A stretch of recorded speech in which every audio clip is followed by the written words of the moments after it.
الحمد لله رب العالمين والعاقبة للمتقين والصلاة والسلام على سيد الأنبياء والمرسلين أما بعد فأعوذ بالله من الشيطان الرجيم بسم الله الرحمن الرحيم وقضى ربك ألا تعبدوا إلا إياه وبالوالدين إحسانا إما يبلغن عندك الكبر أحدهما أو كلاهما فلا تقل لهما أف ولا تنهرهما وقل لهما قولا كريما واخفض لهما جناح الذل من الرحمة وقل رب ارحمهما كما ربياني صغيرا صدق الله العظيم وصدق رسوله النبي الكريم الأمين إن الله وملائكته يصلون على النبي يا أيها الذين آمنوا صلوا عليه وسلموا تسلیما. درود پاک پڑھ لیجیے. الصلاۃ والسلام علیک یا رسول اللہ وعلی آلک وصحابک یا حبیب اللہ. الصلاۃ والسلام علیک یا رحمۃ للعالمین وعلی آلک وصحابک یا شفیع المذنبین. اب میری نگاہوں میں جچتا نہیں کوئی، اب میری نگاہوں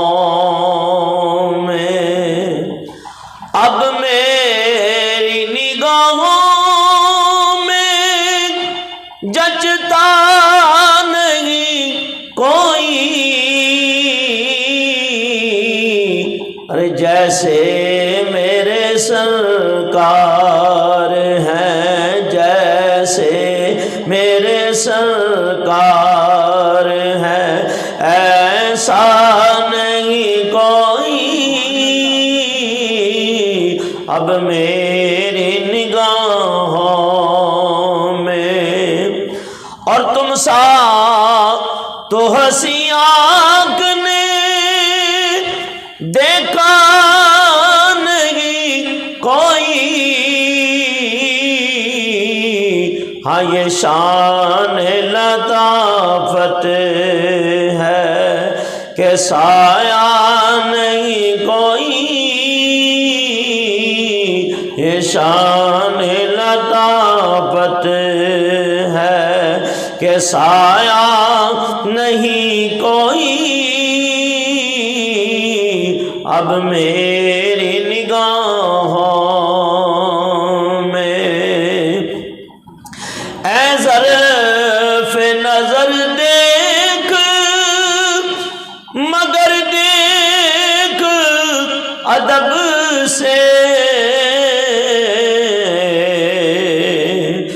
اے ظرف نظر دیکھ مگر دیکھ ادب سے. یہ میرے سرکار کی محفل ہے، تماشا نہیں کوئی. یہ سرکار کی محفل ہے، سرکار کی محفل ہے، تماشا نہیں کوئی. اب میری نگاہوں میں ہوتا ہے جہاں ذکر محمد کے کرم کا، اس محفل میں مہروں میں تمنا نہیں کوئی، اب میری نگاہوں میں۔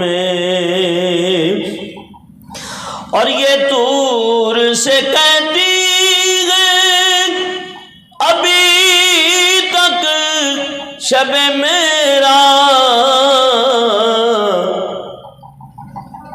کہ دیدار کی طاقت ہو تو پردہ نہیں کوئی، دیدار کی طاقت ہو تو پردہ نہیں کوئی، ہاں اب میری نگاہوں میں سرکار کی رحمت نے مگر خوب نوازا، یہ سچ ہے کہ خالد سا نکما نہیں کوئی، یہ سچ ہے کہ مجھ جیسا نکما نہیں کوئی، اب میری نگاہوں میں۔ حمد و ثنا بعد نعت مصطفیٰ علیہ تحیت و ثنا۔ آج 22واں روزہ ہے، 13 اپریل 2023۔ جناب بھائی محمد شبیر ہزاروی صاحب، ان کے والد کا انتقال ہوا۔ میں والد کا چہلم نہیں ہوا تھا کہ والدہ بھی داغ مفارقت دے گئیں، دو صدمے ہوئے۔ اللہ سے دعا ہے کہ رب العزت شبیر بھائی اور ان کے دیگر برادر اور احباب عز و اقربا خاندان کو اللہ تعالیٰ صبر عطا فرمائے اور صبر پر اجر عظیم عطا فرمائے۔ تو آج شبیر بھائی کی والدہ کا چہلم ہے، دعا ہے اللہ تعالیٰ مرحومہ کی قبر کو جنت کے باغیچوں میں تبدیل فرمائے۔ ماں باپ اللہ تعالیٰ کا بہت بڑا انعام ہے، اور حقیقت حال یہ ہے کہ یہ گھر میں بیٹھے بھی رہیں تو تب بھی اللہ کی رحمتیں نازل رہتی ہیں۔ اور ماں تو ایک ایسا سائے دار درخت ہے اور اس کی ایسی گھنی چھاؤں ہے کہ دنیا میں جتنے درخت ہیں کسی کی چھاؤں اتنی ٹھنڈی اور گھنی نہیں ہوتی جتنی ماں کے ممتا کا پیار سائے دار ہوتا ہے۔ وہ اس سے بھی زیادہ، جس طرح ایک گرمی کے ستائے ہوئے یا مسافر راگیر ایک سایہ دار درخت کے نیچے ٹھہرتا ہے تو سکون لیتا ہے، تو بچہ ماں کے سائے کے اندر جتنا بڑا بھی ہو جائے تب بھی سکون محسوس کرتا ہے، راحتیں اور بڑی آسانیاں محسوس کرتا ہے۔ لیکن اللہ کا یہ فیصلہ ہے، کل نفس ذائقۃ الموت، ہر نفس نے موت کا ذائقہ چکھنا ہے۔ تو چلی کا میلہ ہے، سب نے ایک دن اپنے وقت مقررہ کو گزار کر اپنے رب کے حضور پیش ہونا ہے۔ اس لیے اللہ فرماتا ہے کل نفس ذائقۃ الموت، ہر نفس موت کا ذائقہ چکھے گا۔ حضرت عارف کھڑی فرماتے ہیں، فرمائے دنیا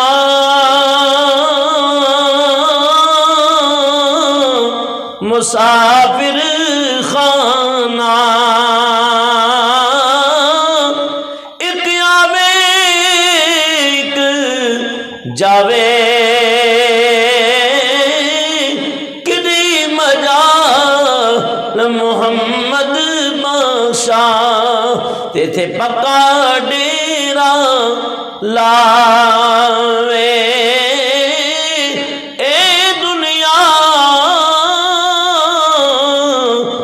چکی یارو اساں اس نے دانے وارو واری یارو سب نے پسنا تے کیا راجے کیا رانے۔ اس لیے کہ اللہ نے دنیا کو پیدا کیا ہی ختم کرنے کے لیے۔ یہ دنیا آزمائشوں کا مقام ہے، یہ دنیا انسان کے نیک اعمال کی کھیتی بونے کا مقام ہے، دنیا کے اندر تکلیف اور مصائب کا سامنا کرنے کا مقام ہے کہ اللہ تعالیٰ نے انسان کو بھیجا ہی دنیا میں اس لیے تاکہ آزمائش کرے کہ نیک کون ہے، بد کون ہے، کون ہے جو اللہ کی اطاعت و فرما برداری کرتے اور کون ہے جو اللہ تعالیٰ کی نافرمانی کرتے۔ تو نیک لوگ آزمائے گئے، آزمائش میں ڈال دیے گئے، تکلیفوں میں ڈال دیے گئے، اور پھر ان کو آزمایا کہ اس تکلیف میں میرا بندہ یا میری بندی اس آزمائش میں ان کا عمل کیا ہے، ان کا کردار کیا ہے، اور ان کا حوصلہ و صبر کتنا ہے۔ تو آزمائشیں اللہ اس لیے کرتا ہے تاکہ سچے اور جھوٹوں کو ظاہر کر دے۔ قرآن کریم کے اندر ایک مقام پہ اللہ ارشاد فرماتا ہے وَلَقَدْ فَتَنَّ الَّذِينَ مِن قَبْلِهِمْ فَلَيَعْلَمَنَّ اللَّهُ الَّذِينَ صَدَقُوا وَلَيَعْلَمَنَّ الْكَاذِبِينَ۔ ہم نے تمہیں بھی آزمایا اور تم سے پہلے لوگوں کو بھی آزمایا اور تمہیں بھی آزمائیں گے تاکہ رب ظاہر کر دے فَلَيَعْلَمَنَّ اللَّهُ الَّذِينَ صَدَقُوا وَلَيَعْلَمَنَّ الْكَاذِبِينَ کہ سچے کون ہیں اور جھوٹے کون ہیں۔ اور انسان کن چیزوں سے آزمایا گیا؟ انسان کو اللہ نے انہی چیزوں سے آزمایا کہ جن سے انسان محبت کرتا ہے۔ اللہ تعالیٰ نے فرمایا وَلَنَبْلُوَنَّكُمْ بِشَيْءٍ مِّنَ الْخَوْفِ، اے انسان ہم تمہیں آزمائیں گے، خوف تیرے اوپر طاری کر کے بھی آزمائیں گے، من الجوع فرمایا ہم تمہیں بھوکا اور پیاسا رکھ کے بھی آزمائیں گے، وَنَقْصٍ مِّنَ الْأَمْوَالِ وَالْأَنفُسِ وَالثَّمَرَاتِ ہم تمہیں تمہاری جان سے بھی آزمائیں گے، یعنی بیماریوں میں مبتلا کر کے بھی آزمائیں گے، اور موت دے کے بھی آزمائیں گے، زندگی دے کے بھی آزمائیں گے، وَالثَّمَرَاتِ اور پھلوں میں کمی کر کے بھی آزمائیں گے۔ پھل زہری بغات ہیں یا پھل اولاد ہے کہ اللہ اولاد دے کے بھی لے لیتا ہے، اور انسان کے لیے آخرت میں چھوٹی بچی چلی جائے یا بچہ چلا جائے آخرت میں ان کے لیے ذخیرہ بن جاتا ہے۔ وَبَشِّرِ الصَّابِرِينَ اور بشارت ہے صبر کرنے والوں کے لیے۔ جب کوئی میت اٹھتی ہے، باپ چلا جائے، ماں چلا جائے، بیٹی چلی جائے، بیٹا چلا جائے، خاندان چلا جائے، فرشتہ روح کو لے کے آسمانوں پہ پہنچتا، اللہ فرماتا ہے اے اسرائیل تو نے ان کے ایک بچے کو لے لیا یا بچی کو لے لیا، مولا تیرا حکم تھا، فرمایا یہ بتاؤ میری بندی اور میرا بندہ کیا کہہ رہے تھے؟ یا اللہ وہ صبر کر رہے تھے اور کہہ رہے تھے اللہ نے مال دیا ہے اللہ ہی نے لے لیا، فرمایا واقعہ یہی کہہ رہے تھے؟ ہاں یا اللہ یہی، فرمایا گواہ ہو جاؤ میں نے ان سب کو بخش دیا۔ الذین اذا اصابتہم مصیبہ، اللہ فرماتا ہے جب مصیبت آتی ہے ایمان والوں کے لیے، میرے مومن بندوں کے اوپر جب آزمائش آتی ہے تو کہتے ہیں یہ ہمارے رب کی طرف سے ہے، قالوا انا للہ و انا الیہ راجعون، اور ہمیں اس رب کی طرف ہی لوٹ کے جانا ہے۔ تو میاں جانا سب نے ہے، موت سب کو آنی ہے، لیکن دعا ہے اللہ تعالیٰ ایمان کے اوپر قائم رکھے۔ موت آئے تو ایمان کے اوپر آئے، نبی پاک کا کلمہ ہماری زبانوں کے اوپر جاری ہو، اور نبی پاک علیہ السلام کا چہرہ انور ہماری آنکھوں کے سامنے ہو، اور جب قبر میں پہنچیں تو فرشتوں کے سوالوں میں آسانی ہو، نبی پاک کا دیدار نصیب ہو۔ عاشق نے بڑی پیاری بات کی ہے، وہ کہتے ہیں اے سبز گنبد والے منظور صدا کرنا، جب وقت نظر آئے تو دیدار عطا کرنا۔ پڑھ لیجیے اے سبز گنبد والے منظور دعا کرنا، جب وقت نظر آئے تو دیدار عطا کرنا۔ میں قبر اندھیری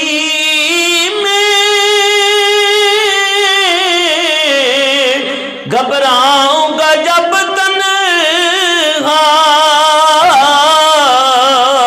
امداد میری کرنے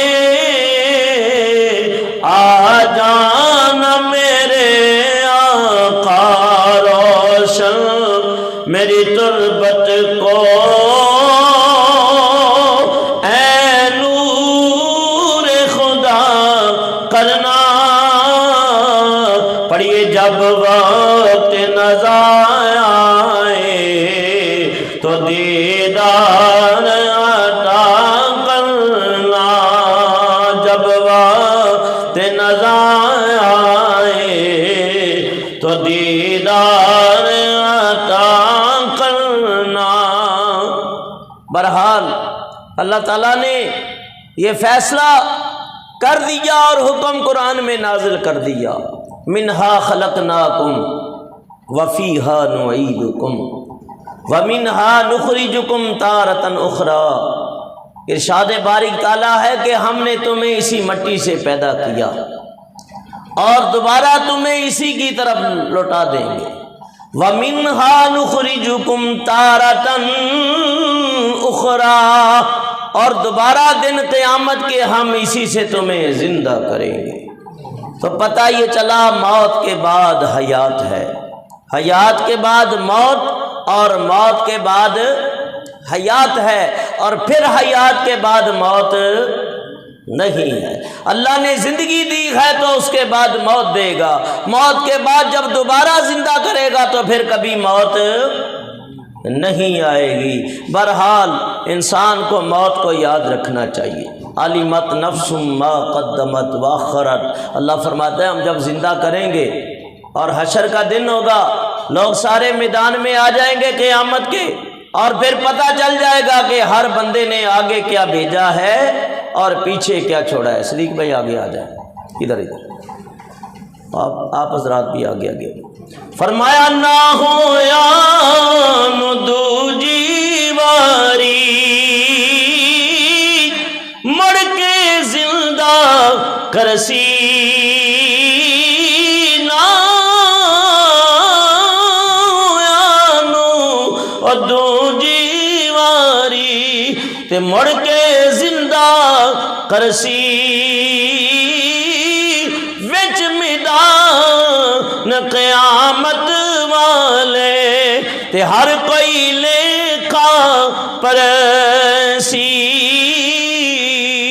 اللہ تعالیٰ ارشاد فرماتا وَقَضَىٰ رَبُّكَ أَلَّا تَعْبُدُوا، اے پیارے حبیب صلی اللہ تعالی علیہ وسلم، آپ کے رب کا فیصلہ ہے، اور اللہ تعبدو، توجہ کریں ادھر، اللہ تعبدو، عبادت کرو تو اپنے رب کی کرو، الا ایاہ وبالوالدین احسانا، خاص کر ماں باپ کے ساتھ نیکی کرو. احدہما او کلاہما، ایک کو پالو یا دو کو پالو، یعنی جتنی بھی سعادت ملے، ماں مل جائے یا باپ مل جائے یا دونوں ہو جائیں، تو فرمایا ان کی خدمت کر کے جنت کو حاصل کرو، جنت کو حاصل کرو. فلا تقل لهما، اور اف تک نہ کہو. وقل لهما قولا کریما، جب ماں باپ سے گفتگو کرو، بات چیت ہو، تو اس کے بھی آداب بتائیں قرآن میں. حدیث نے بتائے کہ باپ کے برابر نہ بیٹھو، باپ سے تمہاری آواز اونچی نہ ہو، اور باپ کے حکم کے بغیر کوئی قدم نہ اٹھاؤ جب تک اس کی کفالت میں ہو، اور ان کی سختیوں کو برداشت کرو. بڑھاپے میں انسان کی حالت ایسی ہو جاتی ہے کہ جسم کمزور، دماغی حالت کمزور، مختلف بیماریوں کی شکار ہونے کی وجہ سے، مختلف بیماریوں میں مبتلا ہونے کی وجہ سے چڑچڑا پن آ جاتا ہے بندے کے، بیماری میں اکتاہٹ پیدا ہو جاتی ہے، اور بعض اوقات تکلیف کے اندر ایسے جملے بھی نکال دیتے ہیں جو بڑے سخت ہیں.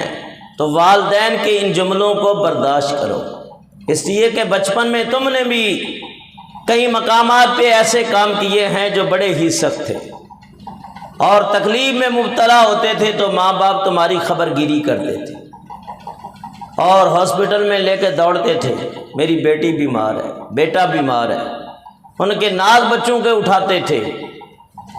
اور پھر ان چیزوں کو یاد کر لیا کرو.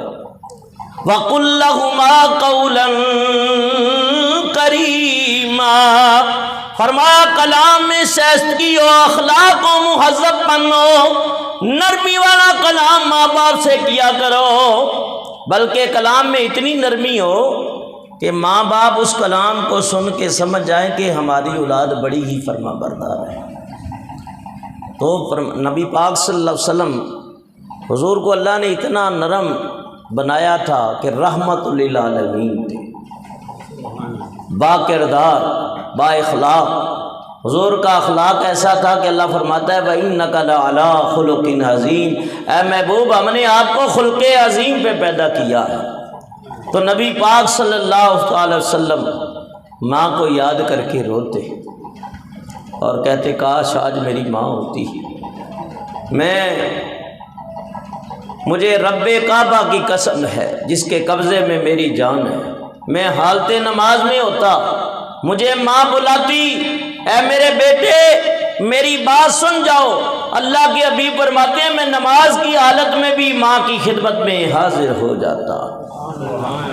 فرمایا نبی پاک علیہ السلام نے ماں کو پایا تو نہیں، بچپن میں ماں کا وصال ہو گیا، لیکن اماں حلیمہ کی وہ خدمت کی اللہ کے حبیب علیہ السلام نے وہ تعریف فرمائی کہ اگر حقیقی ماں حیات ہوتی تو حضور ان کا کتنا ادب کرتے.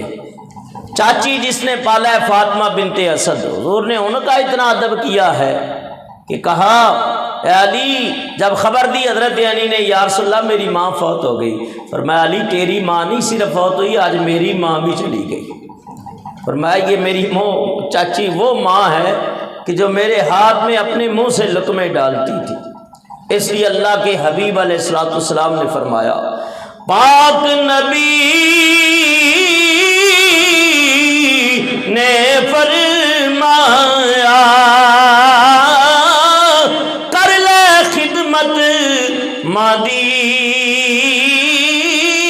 جس نے کعبہ تکنا ہوئے تو تک لے صورت مادی، ماتے پیو اور دوئے سجنا، رب دا مٹھا میوہ جس نے جنت جانا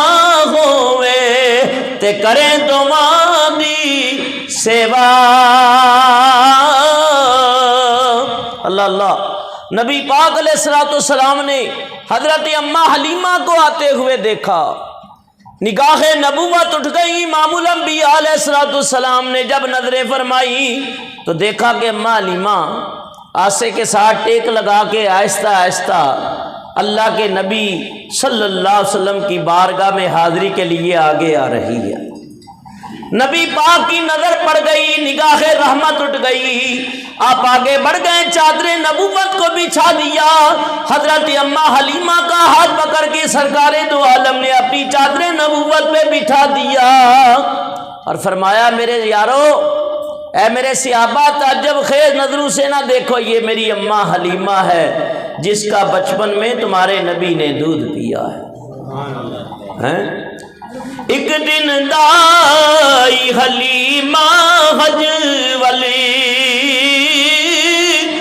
ملن حضور نوائی، کملی والے کملی لاگے تے مادے ہیٹ بچھائی۔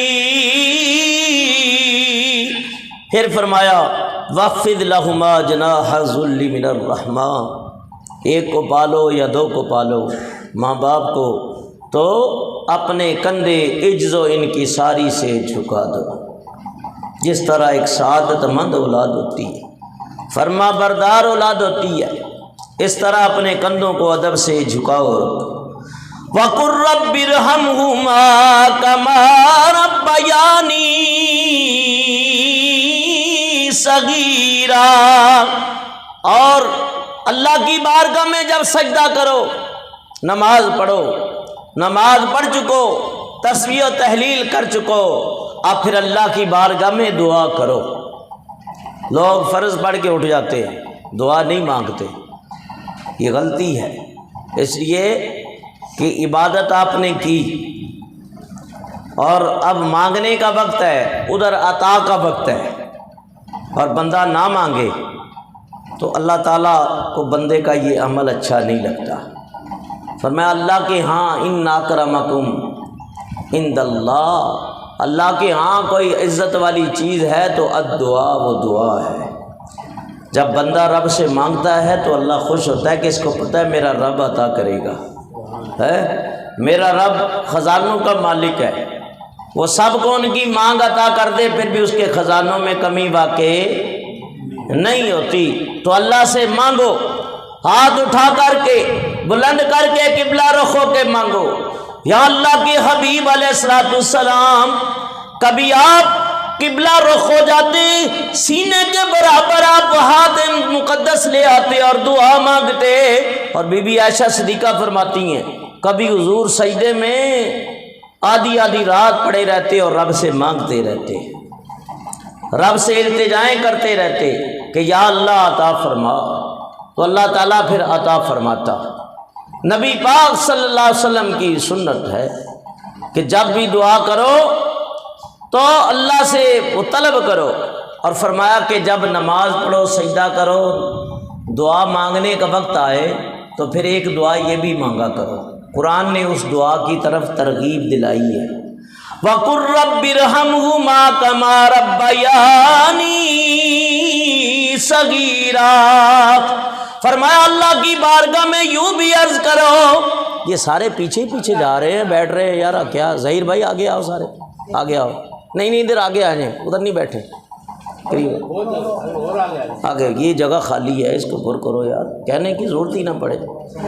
وَقُلْ رَبِّ ارْحَمْهُمَا كَمَا رَبَّيَانِي صَغِيرًا، تو اللہ کی بارگاہ میں عرض کرو یا اللہ یہ ہمارے چھوٹے رب ہیں۔ کیا ہے؟ ادھر توجہ کریں، چھوٹے رب ہیں، ماں باپ چھوٹے رب ہیں، تو ان کو بھی رب کہا گیا، ماں کو بھی، باپ کو بھی، اور بادشاہ وقت کو بھی، تو یہ بھی رب وہ بھی رب، تو یہ شرک نہیں ہوتا، یہ اللہ کی عطا سے بنائے گئے رب ہیں، یہ وہ رب نہیں ہے جو مشرکین نے بنا لیے، جو کافروں نے بنا لیے، نہیں، بلکہ ان کو رب کا درجہ خود رب کائنات نے دیا ہے۔ وہ ایک وجہ ہے کہ اللہ بھی رب کا معنی ہے پالنے والا، اور ماں باپ بھی اولاد کو پالتے ہیں، اس کے پالنے میں بھی کوئی لالچ طمع نہیں، اور ماں باپ کے پالنے میں بھی کوئی لالچ اور طمع نہیں، وہ بھی بے لوث کرم کرتا ہے اپنے بندوں پہ۔ ماں باپ بھی اپنی اولاد پہ بڑی محبت کرتے ہیں، تو اس لیے ماں باپ رب کے ذات کے مظہر ہے۔ اللہ فرماتا ہے الحمدللہ رب العالمین، تمام تعریفیں اس اللہ کے لیے جو رب ہے تمام عالمین کا، تو وہ رب حقیقی ہے، یہ ماں باپ چھوٹے رب ہیں تو اللہ کی عطا سے ہے۔ فرمایا کہ وہ بھی اپنا عطا کرتا ہے، یہ بھی عطا کرتے ہیں، اولاد کے لیے بڑی محبت رکھتے ہیں، اس لیے ان کو، اور حضرت امام محمد رحمۃ اللہ علیہ فرماتے ہیں، کہتے ہیں جس کی چاہتا ہے عمر بڑی ہو جائے، دراز ہو جائے، اس کی روزی میں وسعت اور کشادگی ہو جائے، فراخی ہو جائے، اور لوگ اس کی عزت کریں، وہ اللہ کی نظروں میں بھی مقبول ہو جائے، نبی بھی اس پہ راضی ہو جائیں، اللہ والے بھی اس پہ راضی ہو جائیں، تو فرمایا وہ ماں باپ کے لیے بخشش کی دعا کیا کرے، ماں باپ کے لیے اصالِ ثواب کیا کرے، بخشش کی دعا کیا کرے، ان کے نام پہ خرچ کیا کرے، اللہ اس کے رزق میں برکت عطا فرما دے۔ اس لیے فرمایا ماتے پیو او دووے سجنا، رب دا مٹھا میوا جس نے جنت جانا ہووے تے کرے نا دی سیوا۔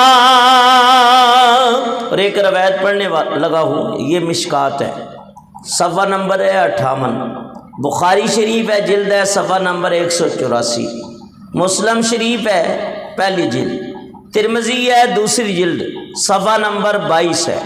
راوی کون ہے اس حدیث کے؟ حضرت عبداللہ ابن مسعود، ان عبداللہ ابن مسعود رضی اللہ تعالی عنہ قال سألت النبی صلی اللہ تعالی وسلم ای الاعمال احب الی اللہ قال الصلاۃ لوقتها۔ عبداللہ ابن مسعود فرماتے ہیں میں نے نبی پاک صلی اللہ علیہ وسلم سے مسئلہ پوچھا، سوال کیا، میں نے عرض کی یا رسول اللہ، اللہ کے ہاں جو انسان اچھے عمل کرتا ہے، اعمال کرتا ہے، ان میں سے سب سے اچھا عمل کون سا ہے؟ تو اللہ کے حبیب نے فرمایا الصلاۃ لوقتها، وقت کے اوپر نماز پڑھنا، یہ اللہ کی بارگاہ میں بڑا مقبول ہے۔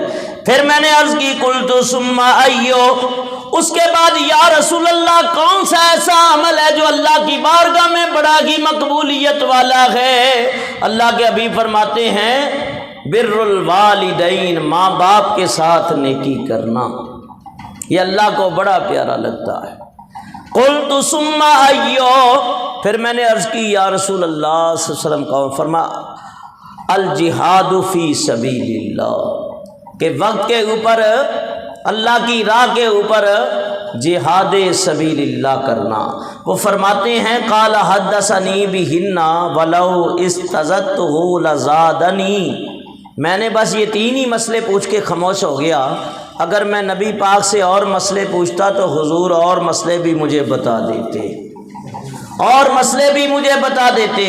بہرحال میں نے اتنا ہی پوچھا تھا تو اتنے ہی مجھے جواب عنایت ہو گئے، تو پتہ چلا اس حدیث سے بھی ماں باپ کی خدمت کا اللہ نے بڑا اجر رکھا ہے۔ لیکن ہمارے ہاں غفلت میں سب کی بات نہیں کرتا، بہت ساری اولادیں ایسی ہیں کہ مبالغہ آرائی اچھی نہیں ہوتی، نہ میری عادت ہے میں منہ پہ تعریف کروں، لیکن میں نے دیکھا ہے شبیر بھائی کو اور جیسے اور بھی بہت سارے ہیں کہ ماں باپ کی خدمت میں کوشش کی ہے کسر نہ رہے، کمی نہ رہے، اور یہ عمل کرنا چاہیے ہے اب ہمارے حاجی ابراہیم صاحب میرے ساتھ بیٹھے ہیں، جب ماں باپ کا ذکر ہوتا ہے تو کئی مرتبہ صبح حدیث پڑھا رہا ہوتا ہوں، میرے پاس بیٹھے ہوتے ہیں، کوئی بھی ایسی بات آ جائے تو آنکھوں سے آنسو نکلنا شروع ہو جاتے ہیں، ماں باپ کو یاد کرتے ہیں۔ بوڑھے بوڑھے لوگوں کو میں نے دیکھا داڑیاں سفید ہو گئی اور یاد کر کے روتے ہیں،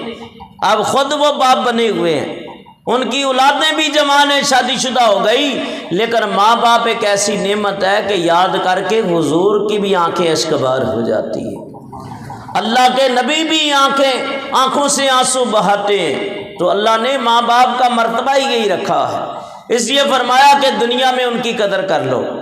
یہ نہیں ہے جب چلے جائیں تو پھر انسان آہیں بھرے، روئے اور پچھتائے، تو اس وقت سوائے پچھتاوے کے کچھ ہاتھ آنے والا نہیں ہے۔ اس لیے فرمایا پیو مرے تے ماں پہ مک دے، تے ماں مرے کر ویلا، مرن نشالا ویر کسے دے، تے یار اجڑ جاندہ جے میلا، پیو مرے سر ننگا ہوندا، ویر مرن کنڈ خالی، ماما باج محمد بخشا تے کون کرے رکھ والی۔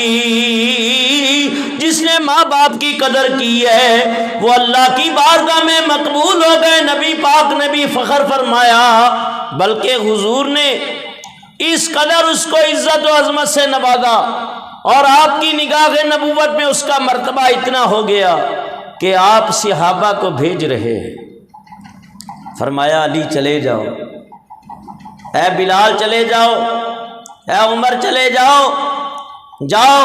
یا رسول اللہ کہاں جائیں؟ فرمایا یمن چلے جاؤ۔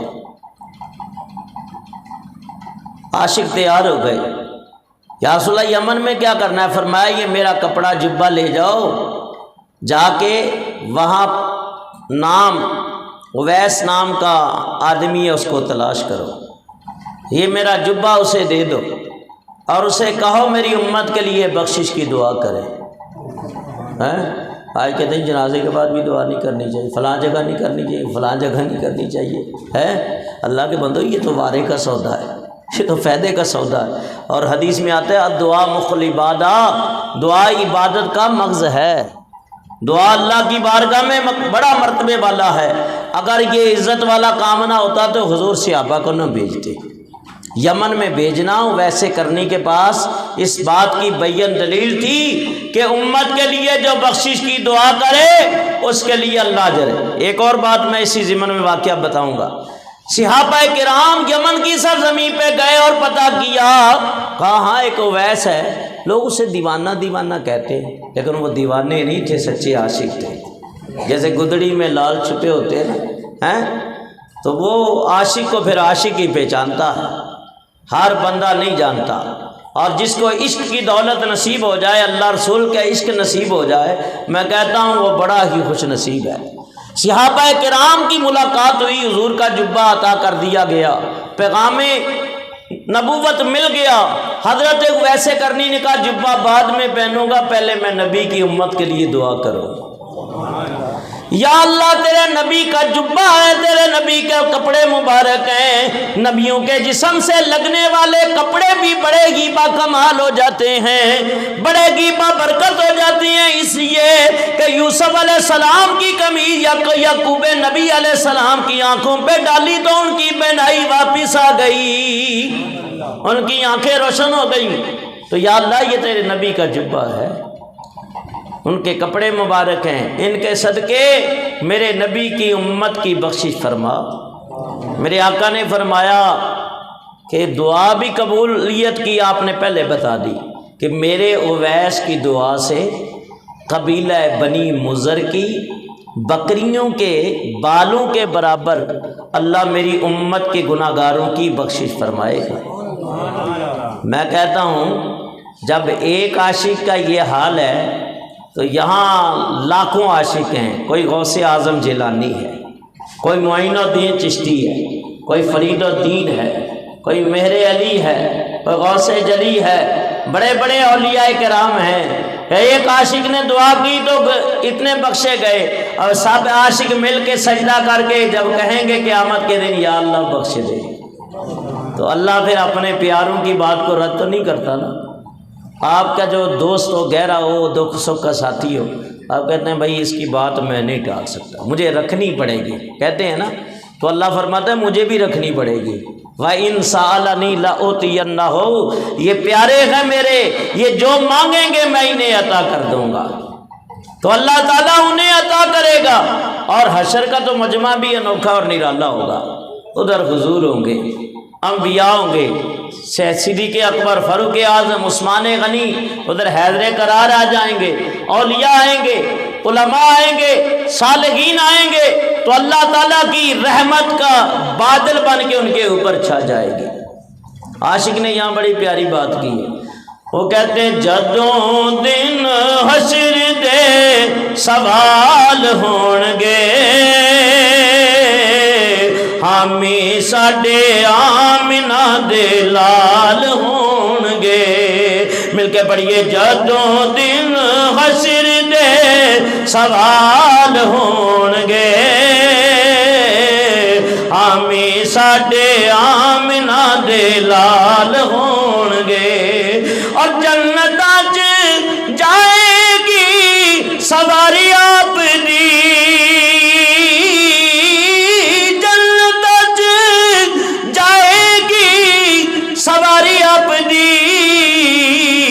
پیچھے پیچھے حضرت بلال ہون گے،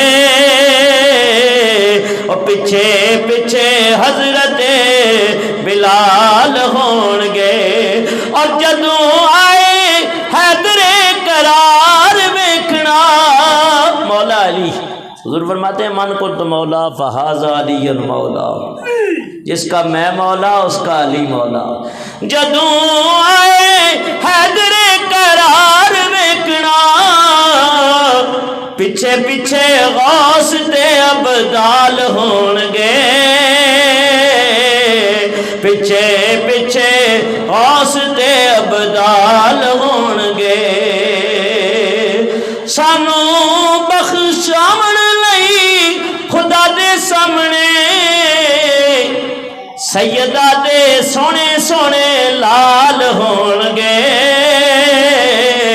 سیدہ دے سونے سونے لال ہون گے، پر جدوں دن حشر دے سوال ہون گے، حامی ساڈے آمنہ دے لال ہون گے۔ کوئی جو نبی پاک کی شفاعت سے بخشے جائیں گے، کوئی ویسے کرنی کی دعا سے بخشے جائیں گے، اور کوئی بعمل حافظ قرآن کی وجہ سے ماں باپ بخشے جائیں گے، خاندان کے 7 افراد بخشے جائیں گے، علماء کی وجہ سے فرمایا لاکھوں لوگ بخشے جائیں گے، بعمل حاجی کی وجہ سے اللہ 700 گناہگاروں کی بخشش فرمائے گا۔ عن ابی امامۃ ان رجلا قال یا رسول اللہ ما حق الوالدین علی ولدہما قال ہما جنتک و نارک۔ مشکاۃ شریف صفحہ نمبر ہے 430، ابن ماجہ صفحہ نمبر ہے 260۔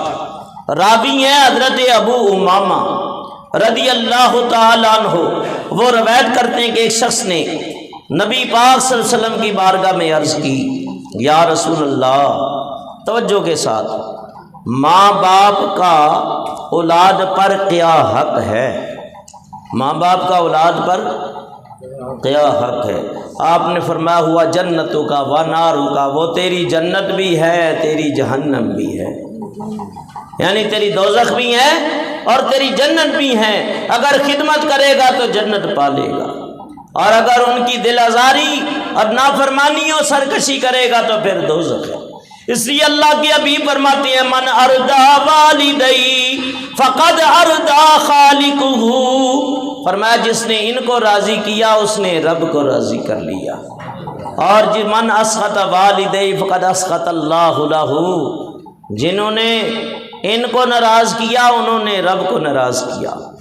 اور فرمایا وَيَسْأَلُونَكَ مَاذَا يُنْفِقُونَ، کچھ باتیں اصالِ ثواب کے اوپر۔ قرآن کی آیت ہے سورۃ البقرہ، آیت نمبر 115 ہے سورۃ البقرہ۔ یسألونک ماذا ينفقون، اے محبوب آپ سے پوچھتے ہیں کہ کیا خرچ کریں، تو آپ نے فرمایا قل ما انفقتم من خیر، جو بھی اللہ کی راہ میں خرچ کرو گے وہ اچھا ہی ہے، لیکن سب سے اچھا خرچ کیا ہے؟ فرمایا کہ فَلِلْوَالِدَيْنِ، ماں باپ کے لیے خرچ کرنا، یعنی دنیا میں ہے تو ان کے اوپر ان کو کھانا کھلانا، کپڑے پہنانا، ان کے کھانے پینے اور بیماری کا خیال رکھنا، ان پہ خرچ کرنا۔ فرمایا یہ بہت اچھا خرچ ہے۔ بعد الوصال ان کے لیے صالح ثواب کرنا، جیسے ہمارے شبیر بھائی ہیں اور بہت سارے ہیں ماں باپ کے لیے کرتے ہیں صدقہ۔ فرمایا ان المصدقین والمصدقات، سورۃ الحدید ہے 27واں پارہ، آیت نمبر 18۔ ان المصدقین والمصدقات واقرضوا اللہ قرضا حسنا یضاعف لهم ولهم اجر کریم۔ فرمایا کہ اللہ کے نیک بندے اور بندیاں اللہ کی راہ میں خرچ کرتی ہیں صدقات۔ ایک صدقہ واجبہ ہوتا ہے جیسے زکوٰۃ ہے، ایک صدقہ نافلہ ہوتا ہے، یعنی ویسے ہی اللہ کی راہ میں خرچ کرنا۔ ابھی ایٹ ہے اللہ کی راہ میں خرچ کرنا۔ فرمایا کہ یہ اللہ کے ہاں اللہ اس کو اور بڑھا دیتا ہے، یہاں تک بڑھا دیتا ہے کہ قیامت کے دن اللہ اپنی فیاضانہ شان کے ساتھ اجر و ثواب عطا فرمائے گا۔ ایک شخص نے عرض کی یا رسول اللہ میری ماں چلی گئی ہے اور وہ حج کرنا چاہتی تھی لیکن وقت نہیں ملا، تو میں اس کی طرف سے حج کروں؟ تو میں ہاں تم حج کرو، تمہیں بھی پورا ثواب ملے گا، تیری ماں کو بھی پورا ثواب ملے گا۔ ایک نے کہا یا رسول اللہ باپ چلا گیا ان کی طرف سے حج کروں؟ فرمایا حج کرو، اس کو اس بھی ثواب ملے گا، تمہیں بھی ثواب ملے گا۔ نفلی روزہ بھی ماں باپ کی طرف سے رکھ سکتے ہیں، نفل بھی پڑھ سکتے ہیں، تہجد کا ثواب بھی بخش سکتے ہیں۔ فرمائے علامہ اکاڑوی، یہ میرے استاد ہے روانین نے اس کتاب کے اندر لکھا ہے ثواب العبادات کے اندر، ایک شخص آیا، مالک بن دینار فرماتے ہیں، بڑا مختصر وقت بھی ہو گیا، تو مالک بن دینار فرماتے ہیں کہ میں قبرستان گیا تو دیکھا میں نے قبروں سے نور نکل رہا ہے، نور چمک رہا ہے، تو کہا یہ کیسا نور ہے؟ عاطف غیدی میں کہا کہ ایک مسلمان مومن نے ان کے لیے 2 رکعت نماز نفل پڑھ کے بخشا ہے تو اللہ نے ہر قبر والے کو ایک نور عطا کر دیا۔ آپ فرماتے ہیں اس کے بعد میں نے عادت بنا لی ہر جمعرات کو 2 نفل پڑھ کے نا تو میں مرحومین کو بخشتا تھا، ماں باپ کو بخشتا تھا۔ تو فرمایا کہ آخری وقت میں مجھے آنکھ لگی اور خواب میں کہ کہنے والا کہہ رہا ہے عاطف غیبی کہ مالک بن دینار تیرا جو عمل آج تک رہا اللہ نے قبول کر لیا ہے، اور اس کا بدلہ تمہیں بھی دیا کہ جنت میں تیرے لیے ایک محل بنایا ہے جس کا نام منیف رکھا ہوا ہے، اس محل کا نام منیف ہے۔ تو کہا منیف کا کیا معنی ہے؟ کہا جھانکنے والے، یعنی جنتی اس کو جھانک کے دیکھیں گے۔ آپ لوگ پریشان نہ ہو، مجھے پتہ ہے کہ اس ٹائم روزہ کھل رہا ہے، میں جاتا رہتا ہوں محفل میں، ہاں انشاءاللہ پورا کام کروں۔ تو فرماتے ہیں یہاں تک کہ اصالِ ثواب کے اوپر اس طرح کے معاملات بھی ہیں، تو زیادہ سے زیادہ آپ کیا کریں، اللہ تعالیٰ ثواب دینے والا۔ دعا ہے رب العزت کی بارگاہ میں اللہ تعالیٰ یہ چند کلمات مسجد، مدرسہ، دینی مدارس کے ساتھ تعاون کیا کریں، ان کے صالح ثواب کے لیے بچے ناظرے پڑھیں گے، حافظ بنیں گے، قاری بنیں گے۔ میں بچیوں کا مدرسہ ابھی عبدالخالق کو پتہ ہے، شبیر بھائی کو، بچیوں کا ادارہ بن رہا ہے، انشاءاللہ عید کے بعد چھت ڈالنی، خواتین کا مدرسہ ہے، اس کے بعد انشاءاللہ بچوں کا۔ تو یہ مدارس دینیہ کے ساتھ تعاون کیا کریں، اللہ آپ کے رزق میں، عمر میں، ایمان میں برکتیں عطا فرمائے۔ واللہ الہادی والمعین وما علینا الا البلاغ المبین۔ فاتحہ کا سامان